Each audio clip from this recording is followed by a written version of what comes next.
warahmatullahi wabarakatuh. Sahabat dan saudaraku, berjumpa lagi bersama saya Meliani Sapitri di tayangan Abi Umi Channel dalam program Iqra, yang artinya adalah bacalah. Tentunya kita sebagai umat muslim diperintahkan oleh Allah untuk terus membaca, untuk terus belajar.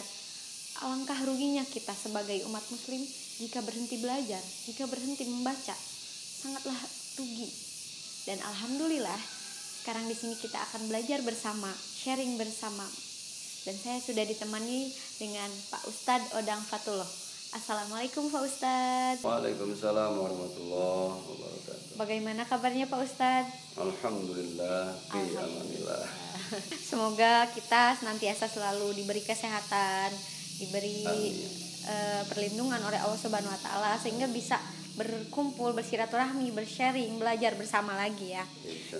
Insya Allah, amin. Nah, kali ini nih Pak Ustadz, kan ada topik yang cukup menarik nih buat kita bahas sama-sama. Nah, di sini sekarang kita akan membahas tentang amanah. Amanah. Kira-kira amanah itu apa ya? Teman-teman mungkin pasti penasaran ya. Ada yang udah tahu pasti, dan mungkin ada yang belum tahu juga, ada yang ingin tahu lebih dalam juga. Makanya kita sekarang di sini sharing bersama Pak Ustadz. Kira-kira amanah itu apa sih Pak Ustadz dalam Islam sendiri? Bismillahirrahmanirrahim. Assalamualaikum warahmatullahi wabarakatuh. Waalaikumsalam warahmatullahi wabarakatuh. Hamdan wa syukran lillah, salatan wa salaman ala rasulillah Muhammad ibn Abdillah wa ala alihi wa sahbihi wa mawalah, amma ba'd. Tentang amanah. Amanah itu artinya titipan ataupun kepercayaan ya, yang dititipkan oleh Allah Subhanahu wa Ta'ala kepada hambanya. Dan tentu apabila seseorang mendapatkan titipan ataupun amanah, nanti ia akan dimintai pertanggungjawaban atas amanah itu. Contoh, ketika sebuah keluarga Allah titipkan kepadanya adalah amanah berupa seorang anak, maka itu adalah hakikatnya anak amanah dari Allah Subhanahu wa Ta'ala yang harus dijaga ya oleh orang tuanya. Dijaga baik secara lahir maupun batin. Dijaga jasmani ataupun rohaninya, agar anak itu bisa tumbuh dan berkembang dengan baik. Dan di situ ada hak anak yang menjadi kewajiban orang tuanya. Yang pertama adalah kewajiban orang tua memberikan nama kepada anak yang baik ya. Nama yang di situ mengandung hikmah dan doa. Jadi jangan asal gitu ya. Jangan ngasal kalau memberikan nama kepada anak. Karena ketika ngasal memberikan nama kepada anak, nanti anak akan tidak merasakan percaya diri. Ketika ditanya siapa namanya jelek misalkan ya, itu. Dan juga gak boleh asal ngambil, oh ini bagus nih dari Al-Quran, kayaknya bagus, siapa nama anaknya? Jahanam, ya gak boleh gitu ya. Jadi harus tahu juga artinya gitu. Ya, kita ambil nama-nama yang baik dari nama-nama malaikat boleh ya, nama-nama nabi boleh ya. Kalau anaknya perempuan juga boleh nama-nama dari istri atau putri-putri nabi, begitu ya. Itu kewajiban orang tua, memberikan nama, identitas ya. Jangan sampai anak tidak punya identitas, tidak punya nama. Lalu yang kedua, orang tua berkewajiban untuk memberikan asupan gizi ya. Asupan gizi yang halalan thayyiban. Tidak hanya halal tapi juga harus thayyib ya. Ada yang halal tapi enggak thayyib, tentu tidak akan menyehatkan bagi tubuhnya ya. Ada juga yang thayyib, makanannya halal menyehatkan, bergizi, tapi hasil curian. Nah, itu juga enggak boleh gitu ya. Jadi halalan thayyiban. Itu kewajiban orang tua, memberikan asupan gizi, makanan yang halal dan juga baik. Ya. Lalu yang ketiga, orang tua berkewajiban untuk mendidik anak. Ya. Mendidik memberikan ilmu, ya, ilmu pendidikan agar dia paham, agar dia mengerti siapa dirinya, siapa Tuhannya. Karena kan pada dasarnya makhluk diciptakan atau manusia diciptakan oleh Allah ini untuk beribadah gitu ya, beribadah. Sebagaimana Allah berfirman, a'udzubillahi minasyaitonirrajim, wa ma khalaqatul jinna wal insa illa liya'budun. Jadi pada dasarnya kita diciptakan oleh Allah itu untuk beribadah. Maka di sini kewajiban bagi orang tua memberikan ilmu kepada anak, terutama ilmu agama. Lalu yang kedua adalah ilmu formal gitu ya. Artinya agar seimbang antara ukhrawi dan duniawi. Begitu. Ya. Jadi sebaiknya orang tua itu adalah guru pertama dari anak-anaknya, dan rumahnya adalah madrasah pertama bagi anak-anak kita.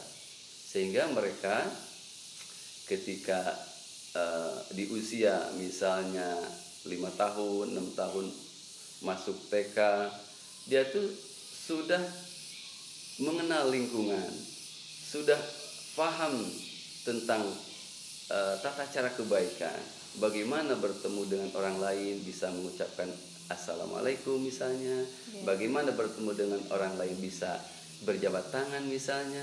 Itu kan belajar berangkat dari rumah, ya, dari orang tua. Dan itu sebenarnya kewajiban orang tua itu bukan di situ saja, tapi sampai benar-benar anak itu paham, mengerti tentang agama.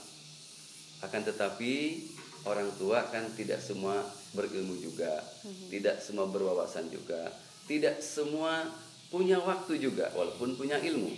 Maka di situ ada tempat khusus yang dimana mampu untuk menampung anak-anak untuk belajar.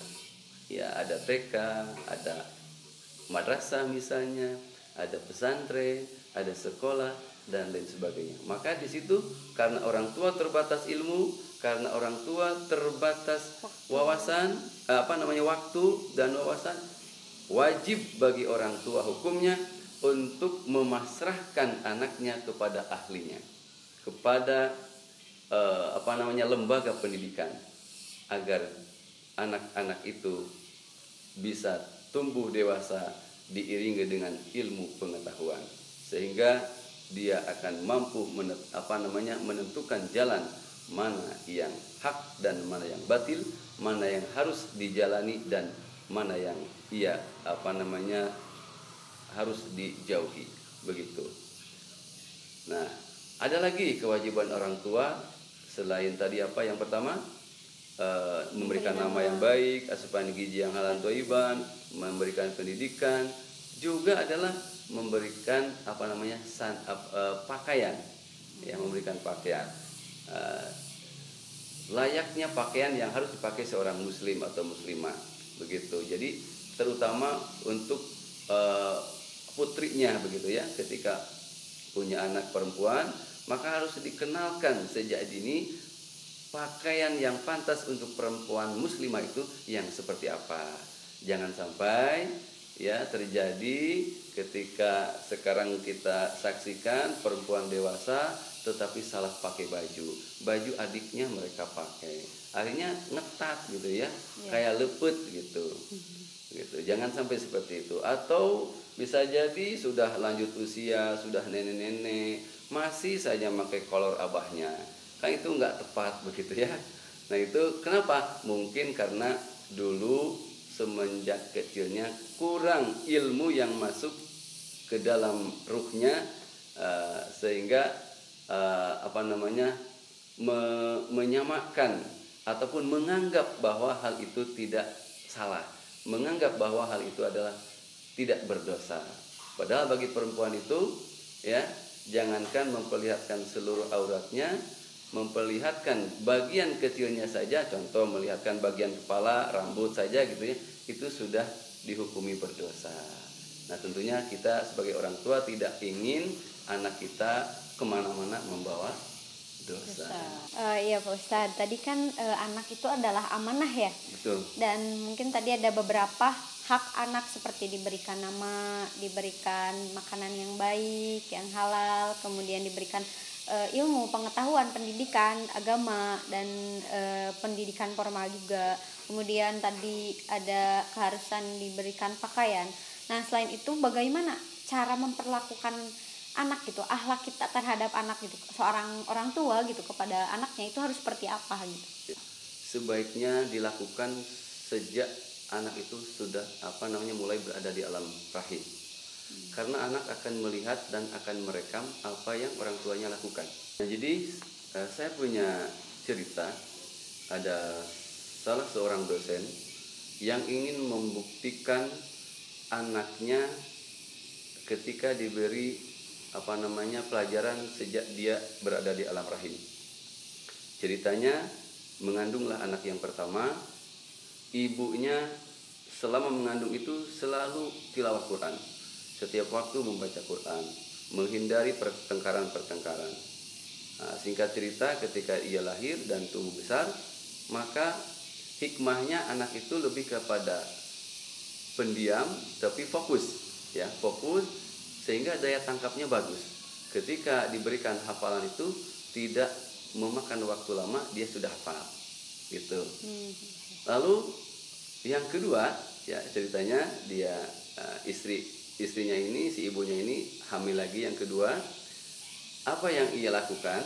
Yang ia lakukan adalah tidak lagi seperti dahulu tilawah Quran, tetapi lebih diperkenalkan dengan musik ya, dengan alunan-alunan musik. Maka ketika si bayi itu lahir dan tumbuh besar, maka apa yang terjadi? Anak itu menjadi lebih aktif, ya, lebih aktif, bisa sesuai apa yang dicontohkan di waktu di alam rahim. Dia lebih senang bernyanyi, dia lebih senang bermusik, begitu. Jadi jelas bahwa untuk mendidik anak ini bukan sejak lahir ataupun menunggu tamyiz, tetapi justru lebih bagus ketika anak masih berada di dalam kandungan ibunya, di alam rahimnya. Maka dilarang ya bagi ibu yang sedang hamil itu, ya, di keluarganya tuh bertengkar, berbicara kasar, apalagi sampai meninggalkan kewajiban-kewajiban. Itu tentu akan berefek kepada anaknya. Ditambah lagi dengan asupan-asupan makanan yang kurang baik, ya, yang kurang halal, maka tentu nanti akan menjadi darah daging yang masuk ke dalam tubuh bayi kita, yang akan menjadikan efek yang tidak baik, ya. Ketika si anak ini sudah lahir, tentu ya di situ anak usia 3 tahun atau 2 tahun 3 tahun juga sudah mulai kan diperkenalkan diberikan asupan pendidikan. Contoh anak itu diberikan lantunan sholawat, itu kan juga pendidikan, ya, itu. Jadi bukan dangdutan begitu ya, sambil ngasuh anak tuh dangdutan, itu contoh yang kurang baik, ya. Contoh yang kurang baik misalnya saja, dasar kau kucing garong misalkan, ya, kan itu nanti anaknya jadi kucing garong gitu, ya.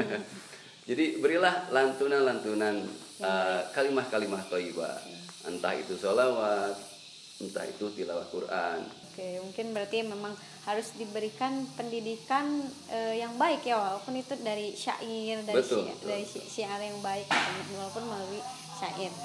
Ya pemirsa, alhamdulillah ya semakin seru bahasannya sampai ada kucing garong. Tapi tadi alhamdulillah ya saya juga sudah banyak belajar dari Pak Ustadz.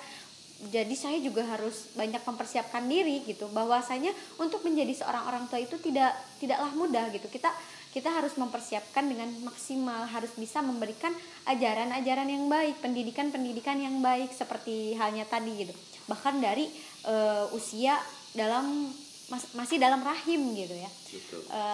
Semoga teman-teman dan sahabat bisa menjadi orang tua yang baik kelak untuk anak-anaknya ataupun untuk anak-anak yang saat ini masih menjadi anak seperti saya juga. Semoga bisa terus berbuat baik kepada orang tua yang tentunya sudah berusaha memberikan pendidikan, pelajaran kepada kita, memberikan nama yang baik juga seperti tadi yang telah dijelaskan sama Pak Ustadz.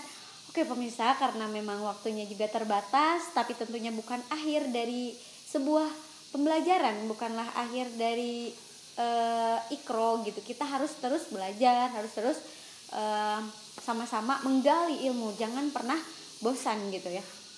Karena semakin kita dewasa, justru ilmu yang kita cari itu harus semakin bertambah gitu. Pemirsa, sahabat dan saudaraku, hidup adalah belajar dan hidup adalah permainan.